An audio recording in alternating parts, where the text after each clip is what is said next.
Я не понял. Вот я тоже только сейчас Это ж вы так осознала. покрепче передо мной сядьте. Я туда приосанился. Нет, сейчас нет. Сейчас будет. Улыбайтесь. Улыбайтесь, вас снимают. Для вашей же безопасности. Снимаете, как в романе Леонова.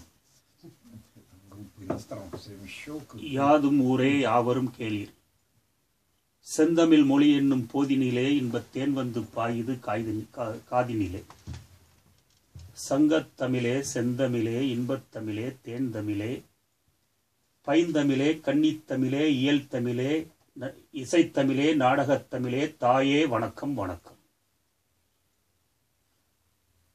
தாயே, எனது சேவகம் இந்த ரசிய மாமண்ணில் உனக்காக. அனைவருக்கும் வணக்கம்.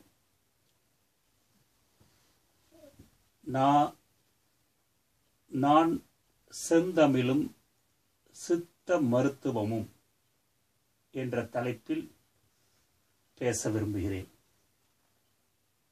I want to talk about classical Tamil and Siddha medicine system. சித்த மருத்துவம் என்று சொல்லும் பொழுது அதை இன்னொரு பெயரில் தமிழ் மருத்துவம் என்று குறிப்பிடலாம். அகஸ்தியர் அக்காலத்தில் இதை தமிழ் மருத்துவம் என்றுதான் குறிப்பிட்டார். பின்பு தமிழ் அறிஞர்கள் சித்தர்கள் என்று அழைக்கப்பட்டதால் அவர்கள் தோற்றுவித்த இந்த மருத்துவ முறை பிற்காலத்தில் சித்த மருத்துவம் என்று அழைக்கப்பட்டது. சித்த மருத்துவம் சித்தர்களால் உருவாக்கப்பட்டது.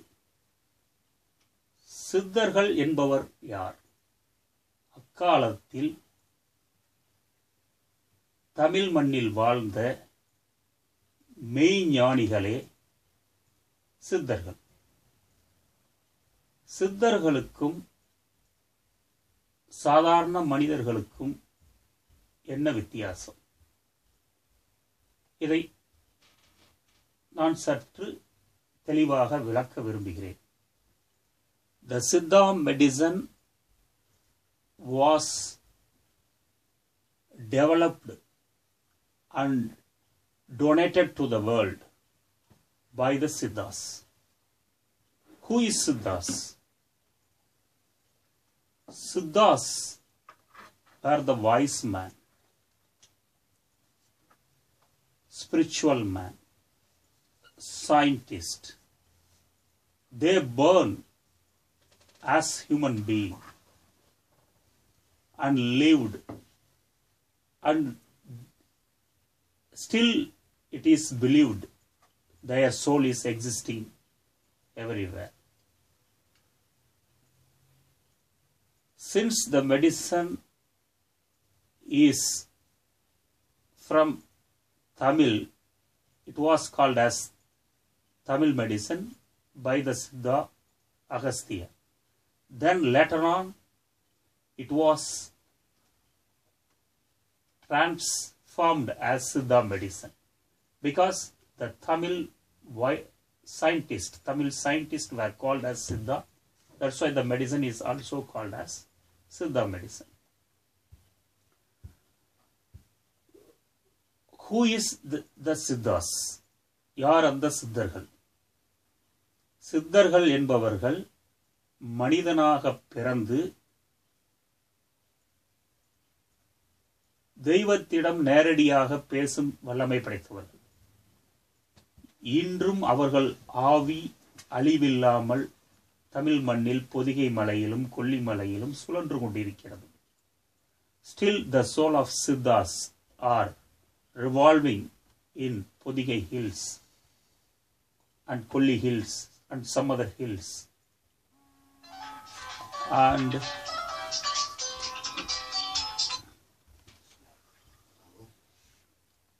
Hello.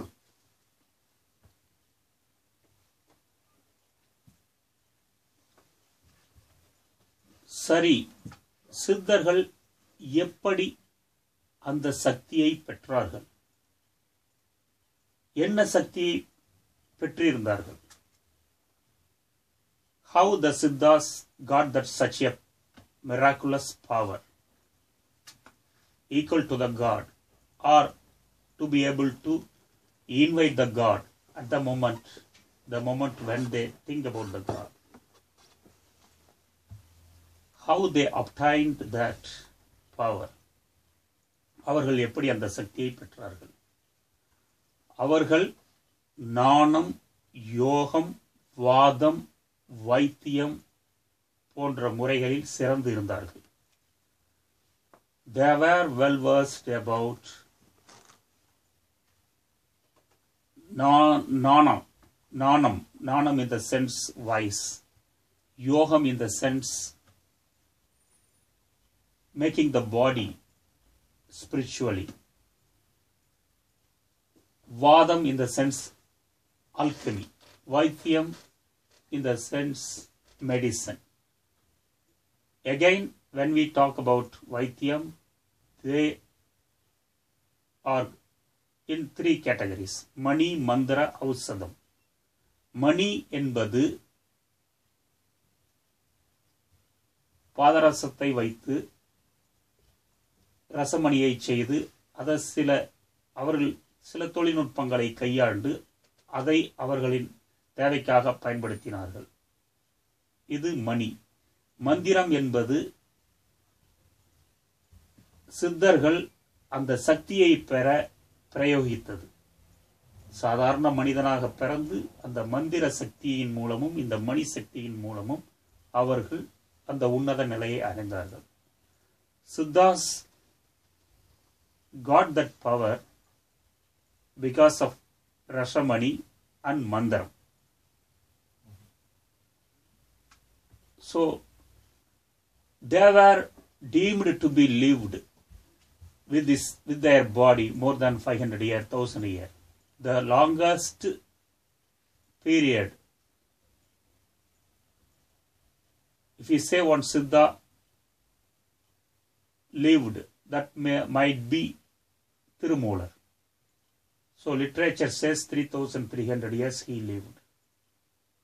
But we do not have any scientific proof in that. But as a nanotechnologist, if I guess, will it be possible? Scientifically, I think it is possible. How? அவர்கள் எப்படி இந்த சக்தியை பெற்றார்கள்? மணியின் மூலமும், ரசமணியின் மூலமும், மந்திரத்தின் மூலமும் இந்த சக்தியை பெற்றார்கள் என்று குறிப்பிட்டேன். இந்த சக்தியை பெற்று அவர்கள் இந்த உடலை அழியாத வண்ணம் காத்து வைத்திருந்தார்கள். தமிழ் மண்ணில் திருமூலர் என்ற சித்தர் 3300 ஆண்டுகள் வாழ்வதாக சித்த மருத்துவ நூல்களிலே குறிப்பிடப்பட்டுள்ளது. ஒரு நானோ டெக்னாலஜி விஞ்ஞானியாக இது சாத்தியமா என்று ஆராய்ச்சி செய்யும் பொழுது சாத்தியம் என்று எனது அறிவுக்கு புலப்படுகிறது. அதுக்கு பின்னால் என்ன தத்துவம் இருக்கிறது என்று நாம் விவாதிக்கும் பொழுது அவர்கள் மிக மிக சிறிய ஒரு தத்துவத்தை வைத்து இவ்வளவு பெரிய வேலையை செய்தார்கள். என்னவென்று கேட்டால் நமது சுவாசத்தை கட்டுப்படுத்துவது.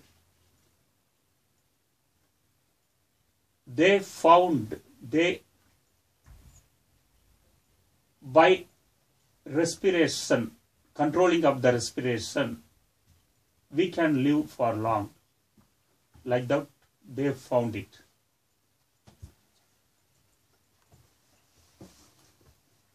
They are telling the example for tortoise is living more than 300 years. How? Its respiration rate is 3 or 4 per minute. அவர்கள் ஆமையை உதாரணமாக சொல்கிறார்கள். ஆமையின்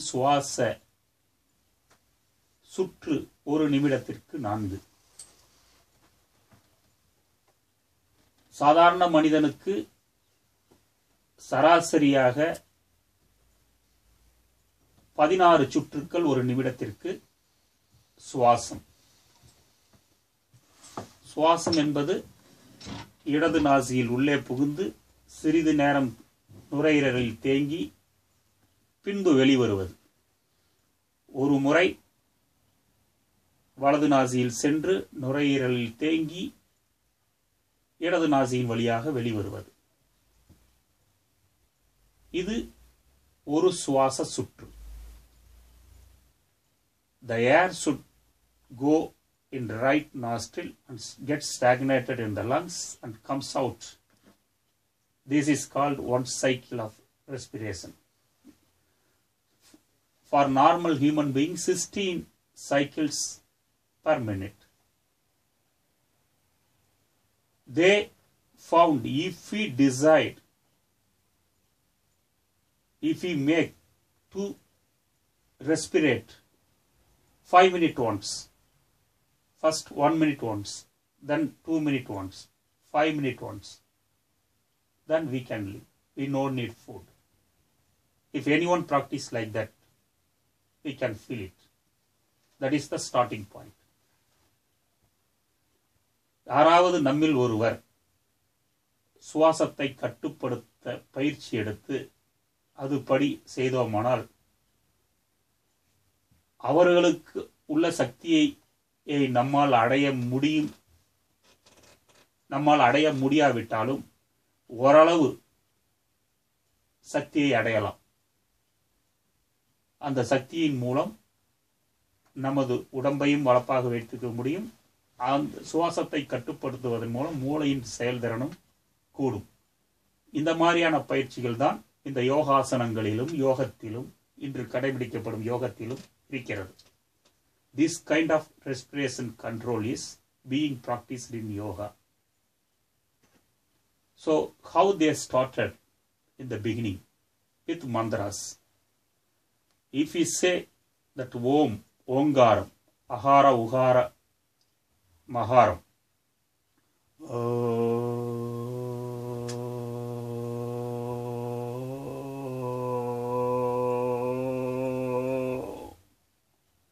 it takes about 16 seconds.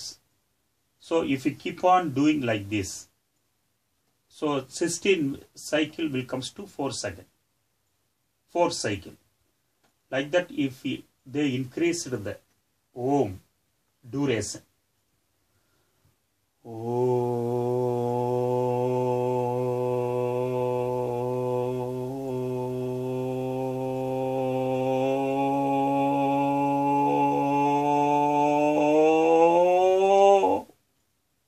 30 seconds. Like that, they increased, they controlled the respiration. They set the full Om for 5 minutes. Like that, they practiced years together.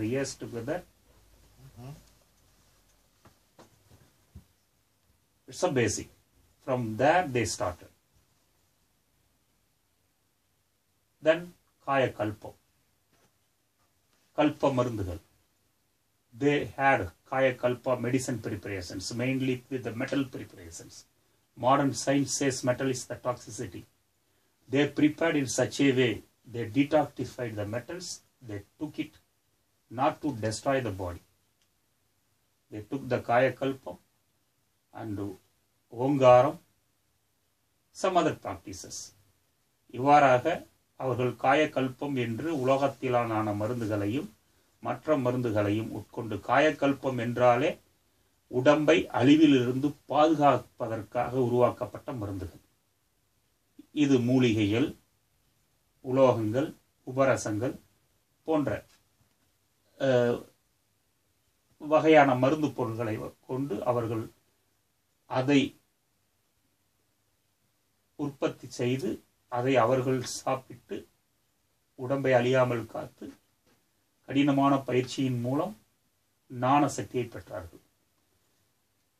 They took that kind of Kaya Kalpam and this Ongaram practice and they preserve their body without destroying like normal human being. That is the starting point. So ultimately கடைநிலையாக அவர்கள் அஷ்டமா சித்திகளை பெற்றார்கள். சித்தர் என்று சொன்னால் அவருக்கு அஷ்டமா சித்தி இருக்க வேண்டும். அஷ்டமா சித்தி என்பது 8 வகையான சித்து விளையாட்டுக்கள். இப்படி எளிமையான முறையில் ஆரம்பித்து எடுத்த உடனே கடுமையான பயிற்சிக்கு போக மாட்டாங்க. சித்தர்கள் சொல்லி இருக்கிற பயிற்சிகள் எல்லாமே எளிமையா தான் இருக்கும். ஆனா அதை முறையா கவனமா ரெகுலரா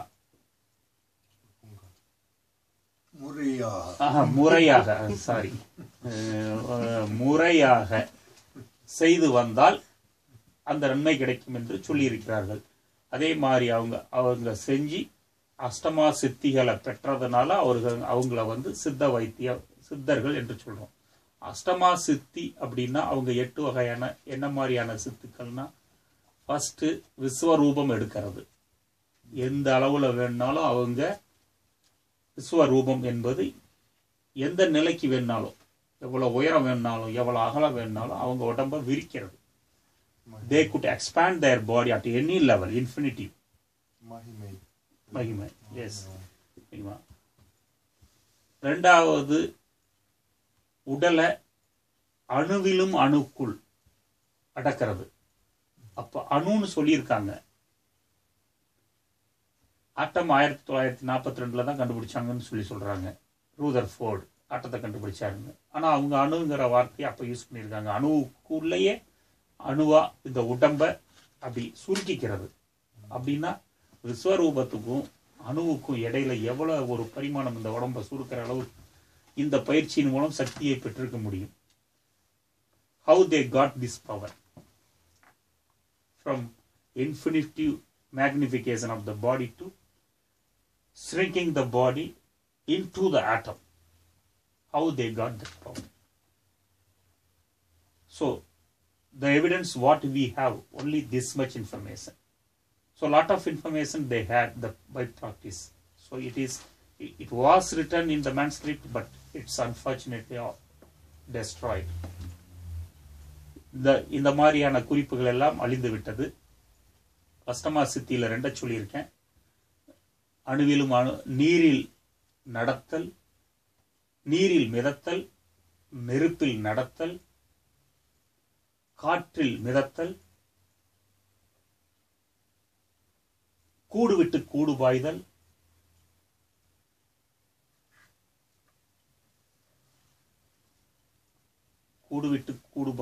சமாதி நிலை, நிலாவின் கதிரில் மேல் உலாவுதல், நிலவுக்கடியின் மேல் உலாவுதல். அந்த மாதிரி 8 வகையான சக்திகளை பெற்றதுனால அவங்கள வந்து சித்தர்கள் என்று சொல்றோம். அவ்வளவு சக்தி படைச்சவங்க கொடுத்த மருத்துவ முறை, மனித வாழ்வுக்காக கொடுத்த மருத்துவ முறைகள் தான் சித்த வைத்தியம் அப்படிங்கிறது. That kind of Siddhas donated the medicine system called Siddha medicine. Siddha medicine mainly comprises of herbs, metals, minerals when we talk about in English. தமிழ்ல சொல்லணும்னா சித்த மருந்துகள் எதை உள்ளடக்கியது அப்படின்னா மூலிகைகள், உப்புக்கள், உபரசங்கள், உலோகங்கள், பாஷாணங்கள், இப்படி 5 வகையான மேற்பொருட்களை கொண்டு தயாரிக்கப்படும் மருந்துகள் சித்த மருந்துகள் என்று அழைக்கப்படும். மூலிகைகள் இங்கிலீஷ்ல ஹெர்ப்ஸ்னு சொல்றோம். உப்புக்கள், உபரசங்கள், பாசானங்கள் எல்லாத்தையும் மினரல்ஸ்னு சொல்லிடுறோம். உலோகங்களை மெட்டல்ஸ்னு சொல்றோம். இதை வச்சு அவங்க விதவிதமா மருந்துகளை கொடுத்தாங்க. இதுக்கு அவங்களுக்கு சித்த வைத்தியத்துக்கு என்ன தத்துவம்னு கேட்டால் பஞ்சபூத தத்துவம். நிலம், நீர், நெருப்பு, காற்று, ஆகாயம். Siddha philosophy is 5 elements. So அண்டத்தில் உள்ளது பிண்டத்தில், பிண்டத்தில் உள்ளது அண்டத்தில். What exists in the cosmos that exists in the body. That is the concept. If the 5 elements proportions are deviated from the normal inside the body, there the disease comes. They identified their deviation from the nadi. அவர்கள் பஞ்சபூதத்தை அடிப்படையாக வைத்து நோயை கணித்தார்கள், கண்டுபிடித்தார்கள். பஞ்சபூத அளவுகளின் நிலம், நீர், நெருப்பு, காற்று, ஆகாயம் இவைகளின் அளவு கூடும் போதோ அல்லது குறையும் போதோ உடம்பு நோய்க்கு உட்படும். இதை அவர்கள் 12 நாடிகளை வைத்து கணித்து, இது சித்தர்கள் மட்டும் இல்லை, சாதாரண சித்த வைத்தியர்கள் 12 நாடிகளை வைத்து வாதம், பித்தம், கபம், வாத பித்தம், வாத கபம், பித்தவாதம், பித்த கபம், கப பித்தம், கபவாதம். ஆனா இந்த அமைப்பு இந்த ஆயுர்வேதத்துல அதே அமைப்பு தான் இருக்கு இல்லையா?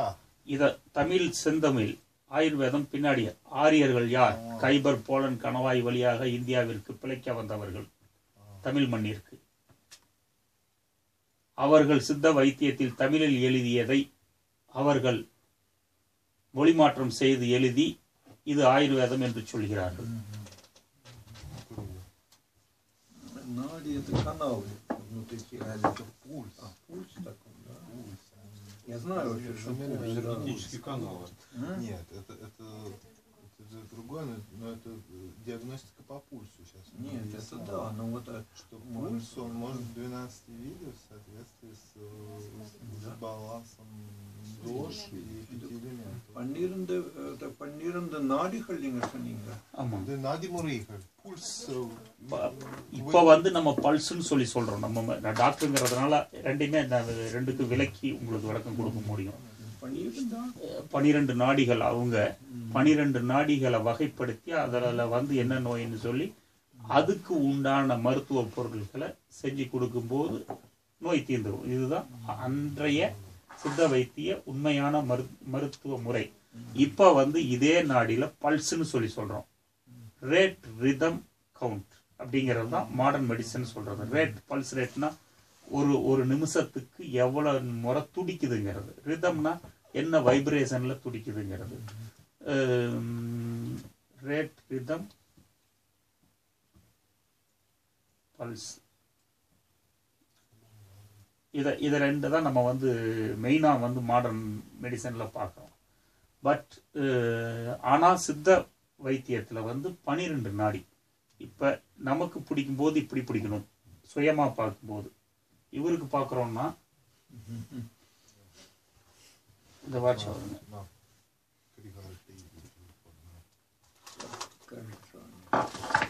இந்த 3 விரல், முதல் விரலில் தோன்றுவது வாத நாடி, பித்த நாடி, கப நாடி. வாதம் 1 மாத்திரை, பித்தம் 1/2 மாத்திரை, கபம் 1/4 மாத்திரை. இப்படி பார்க்கணும். முதல்ல 1 மாத்திரையின் அளவை விட கூடுதலாகவோ குறைவாகவோ இருந்தால் வாத கோளாறு என்று அர்த்தம். பித்த நாடி 1/2 மாத்திரையை விட கூடுதலாகவோ குறைவாகவோ இருந்தால் பித்த வகையான நோய்கள் என்று அர்த்தம். கப நாடியை 1/4 மாத்திரை,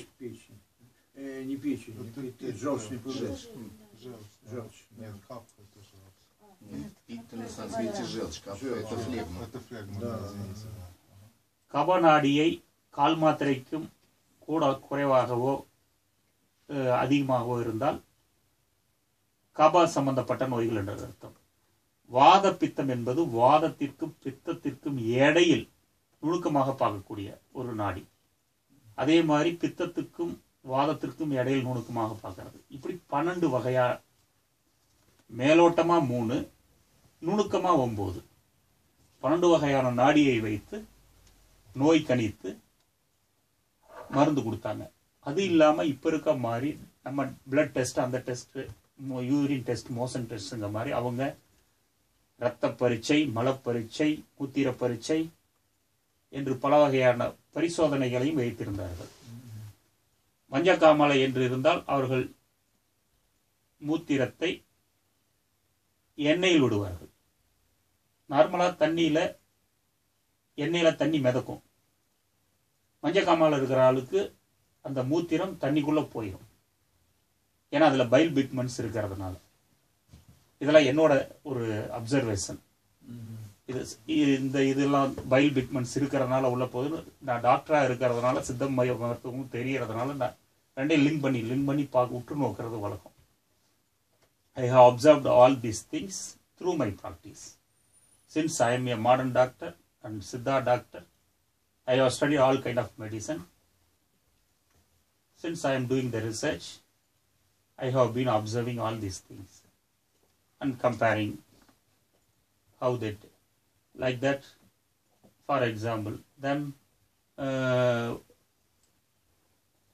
யாருக்காவது சக்கரை வியாதி இருக்குதுன்னா அவங்க யூரின் விட்ட இடத்துல எறும்பு மொச்சிக்குதா அப்படின்னு பார்ப்பாங்க. குளுக்கோஸ் இருந்தால் எறும்பு போகும். இப்படியான சில பரீட்சைகளையும் வச்சுருந்தாங்க. இதையெல்லாம் வச்சு அவங்க இந்த மாதிரியான மருந்துகளை உருவாக்கி கொடுத்து நோயை தீர்த்து வந்தாங்க. அது இல்லாத அவங்க உடம்பு அழியாமல் இருக்க வைக்கிறதுக்காக எப்படி நடக்கிறது, எறும்பு எப்படி நடக்கிறது, என்ன செய்யறது எறும்புக்கு சிறுநீர்ல? இல்லை அவங்க மன்னிக்கணும், நான் இந்த சில வார்த்தைகளை எனக்கு புரியல. நீங்க இன்னொரு முறை ஆங்கிலத்துல எனக்கு கொஞ்சம் கஷ்டமா இருந்தது. கஷ்டம். So Siddhas also have some diagnostic methods like pouring the urine in the oil. In oil. Like we take the blood and we collect the urine, we collect the motion, putting in the table, doing like that. They also have the same system. On bench, like collect the urine from human being. So now everything is in the glass. So at that time everything was in pot. Collect the urine, take some oil in the pot, put the urine, see it. If the urine goes into the oil, that man is having jaundice. So they collect the urine, put it in one pot, keep it in one corner. If ant comes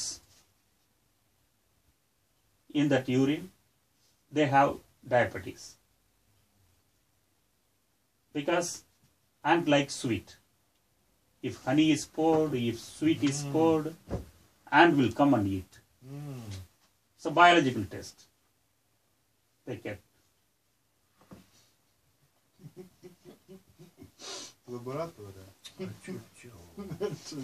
Ik zei wat er hier go pak het teleportje maar gewennen. Hier bochel. அந்த எறும்புகளை காக்க வேண்டும். அந்த காலத்துல பெரிய பெரிய கட்டடங்கள்லாம் இல்ல, ஒரு குடிசை இந்த மாதிரி தானே இருக்கும். எறும்புக்கு பஞ்சம் இருந்திருக்காது இல்ல, குறைவில்லை. There was no scarcity for land. So say about 5,000, 10,000 years only herds were there, soil and herds. Like that they developed the Siddha medicine and they donated it. No, இல்லை.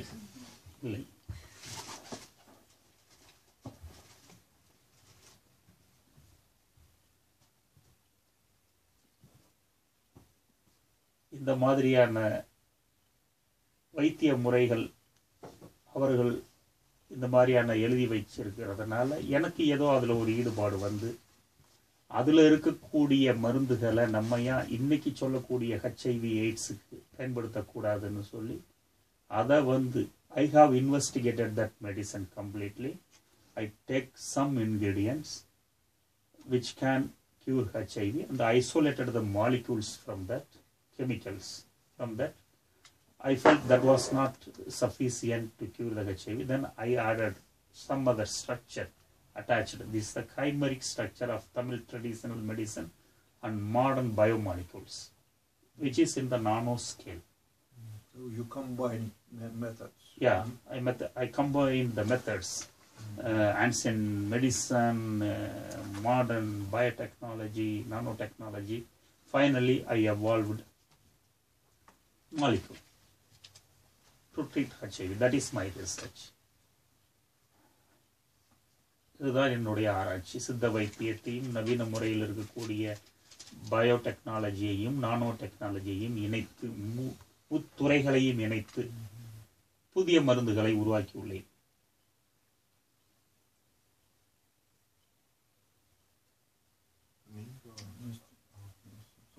நீங்க இந்த தகவலை மருத்துவ தகவலை பழங்கால நூல்களிலிருந்து எடுத்தீங்களா, அதாவது ஏதாவது வேறு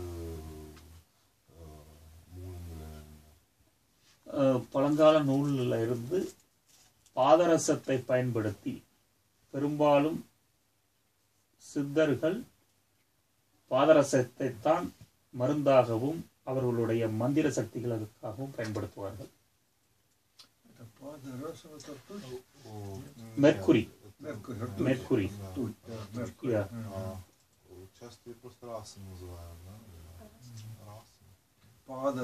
Padarasam.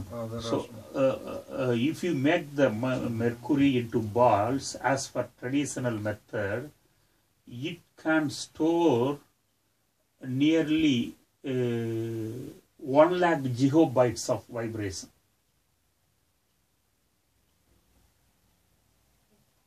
How many computers? But that metal can harbor.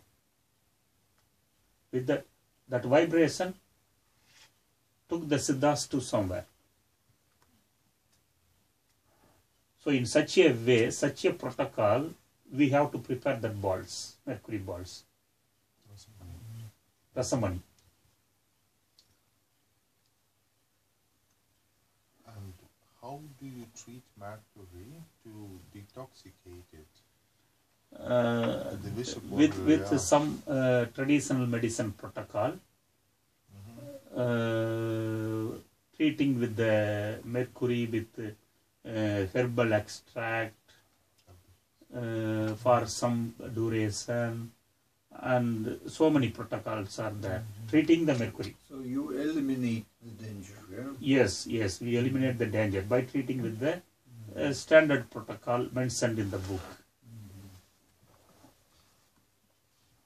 After detoxifying the mercury by using the modern science, so what required to stimulate the immune cells, like that.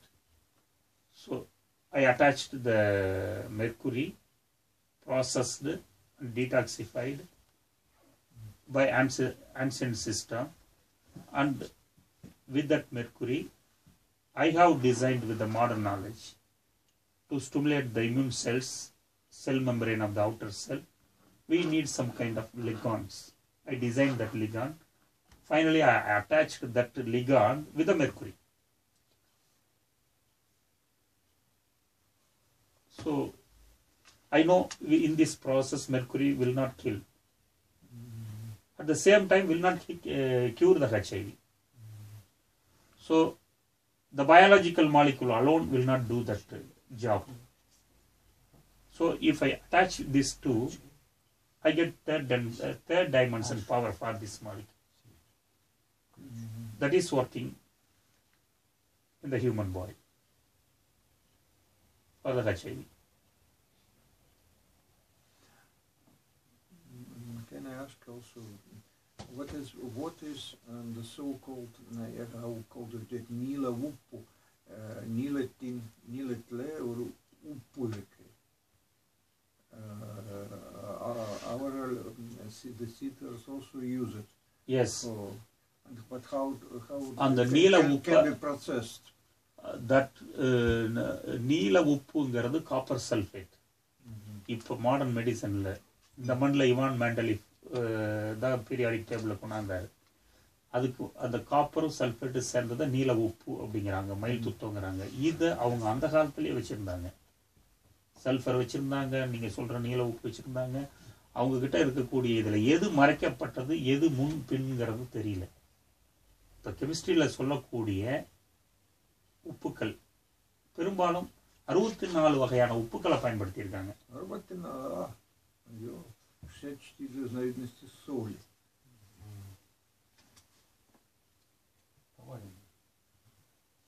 என்னோட ஒரு இது வந்து லட்டின் கிரீக்கில் வந்து தமிழில் இருந்து டிரான்ஸ்லேட் பண்ணினதுனால இது இங்கே டெவலப் ஆச்சா யூரோப்லங்கிறது தெரியல.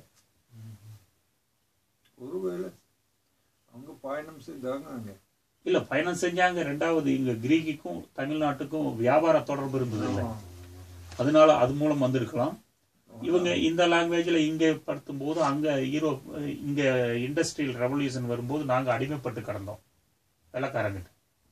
அதனால சித்த வைத்தியம் பண்ணனா வெள்ளைக்காரன் கையெல்லாம் வெட்டியிருக்கான்ல. வெள்ளைக்காரன் காலத்தில் தானே இதெல்லாம் அழிக்கப்பட்டது. பிரிட்டிஷ் பீரியடில் தான் all the ancient manuscript were destroyed, forced to destroy. You should not have it. Cancel all the license of Siddha practitioners. No, not to Martha, no traditional practitioner, only doctors.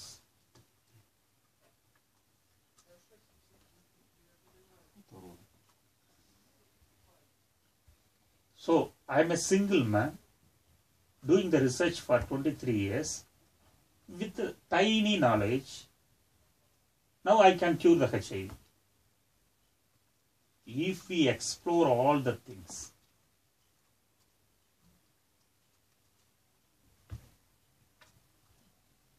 Wonderful.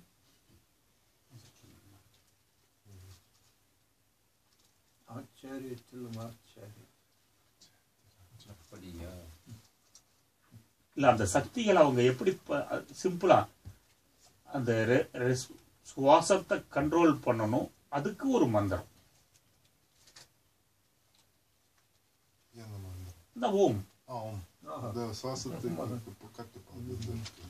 எவ்வளவு நம்ம நெடுநாள் வாழணும் உடம்பு, அதுக்கு ஒரு மந்திரம். எவ்வளவு ஒரு சிம்பிளா சொல்லியிருக்காங்க பாருங்க. அந்த மாதிரி நடைமுறையில் இது இவ்வளவு சிம்பிள் இல்லை. இப்படி உச்சரிக்க வேண்டும், முடிச்சிடலாங்களா? சரியாக உச்சரிக்க வேண்டும். டிஸ்கஷன் தானே போதும்.